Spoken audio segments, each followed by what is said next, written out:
નમસ્કાર. સ્વાગત છે આપણો આરબી ન્યૂઝના કાર્યક્રમ કવિતાના સફરનામામાં. હું અશ્વિન રાઠોડ સ્વયંભૂ. આજની જો રચનાની વાત કરું તો આપણને આજની રચના મોકલી છે આપણા મોરબીના જાણીતા કવિ નર્મદાનંદન જળરૂપે નારી ઉપર, જે આપની સમક્ષ રજૂ કરું છું કે નારી એટલે શું? નારી એટલે નારી. નારી એટલે શું? નારી એટલે નારી. નારી એટલે સમાજનો દર્પણ. નારી એટલે આત્માનું સમર્પણ. નારી એટલે જગત જનની. નારી એટલે શરદ ઋતુની ચાંદની. નારી એટલે મમતાનું રૂપ. નારી એટલે પ્રેમનું સ્વરૂપ.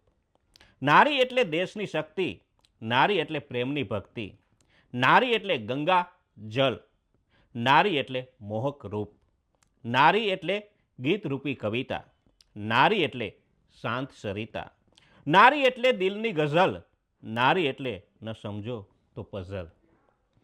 નારી એટલે લીલું વૃક્ષ. નારી એટલે બારે માસ વસંત. અને નારી એટલે ફૂલની ફોરમ. તો નારી એટલે મૌનનો ધર્મ. બસ હવે કશું જ નથી કહેવું. નારી એટલે બસ તું જ માં. તો આ સુંદર રચના આપણને મોરબીના જાણીતા કવિ નર્મદાનંદન જળરૂપે મોકલેલી હતી. એમનો આપણે ખૂબ ખૂબ આભાર માનીએ છીએ.